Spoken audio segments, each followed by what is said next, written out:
To acquire Blake Griffin, as the Detroit Pistons did via trade this week, is to come to terms with the calculated risk. Griffin's knees have been a recurring issue.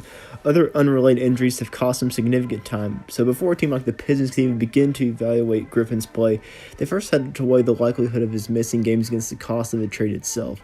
Once they were comfortable with the package of players and picks it would take to get a deal done, the Pistons then had to square Griffin's inconsistent availability with what remains of the 5-year, $173 million contract he signed last summer. If there was no risk involved, if Blake didn't have any injury history, he wouldn't be available, so they took the risk, and we'll see if it pays off for them. And in doing so, the Pistons remind us that any calculated risk is specific and deeply contextual. Van Gundy, in his fourth year on the job, was staring down a third losing season with Detroit. To invest so much of the team's resources in two bigs wasn't a psychological zig against the Zag of a perimeter-oriented league. It was a desperate grab for high-end talent wherever the Pistons could find it. Opportunism was the order of the day. That shows in Griffin's pairing with Andre Drummond, which is a sort of imperfect arrangement a team lives for the sake of acquiring a star. Drummond offers some of what a team would look for in a front-court partner with Griffin and vice versa. Yet there are enough gaps and redundancies between them to bring the Pistons ceiling just overhead. Their union should be productive and relatively functional, and simply might not ever be capable of continuing level play. It's a strange cosmic coincidence that Griffin will be traded to a team with the league's closest thing to DeAndre Jordan. But with that, all the same concerns about Griffin's pairing with Jordan apply. The spacing can get tight when Griffin ventures inside, though his passing helps alleviate some of the clog. The Clippers' defense with those two bigs was already fairly middling, capable of a stout month or so, but rarely more. Considered foreboding evidence that Drummond is so similar to Jordan, only a bit less active and less focused. Still, this kind of partnership will work on a night-to-night basis because both Griffin and Drummond are so imposing. A league leaning small doesn't have much answer for Griffin's physicality, much less the effort of a finisher and rebounder like Drummond.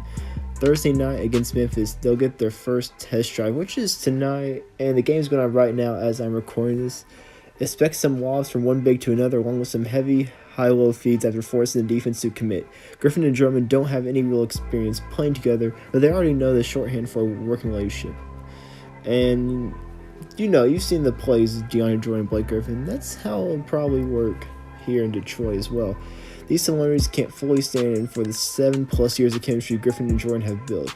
Just as they won't clearly address all that Detroit lost in this trade, Drummond's reinvention as an offensive hub has changed the arc of his career, but the majority of his assists this season went to either Tobias Harris or Avery Bradley, both of whom were shipped to Los Angeles.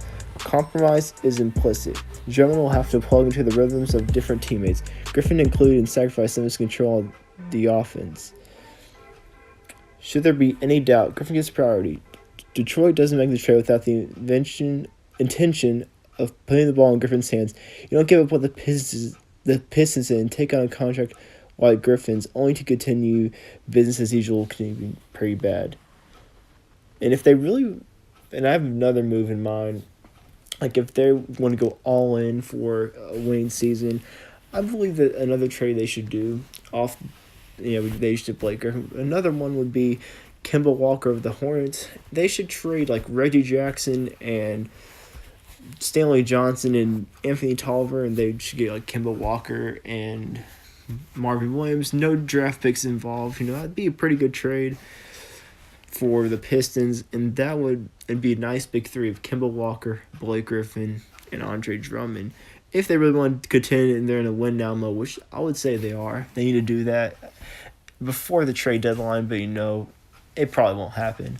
But it'd be nice, it'd be nice for the Pistons fans. It'd be nice for the Pistons to be relevant again, even though I myself am not a Piston fan.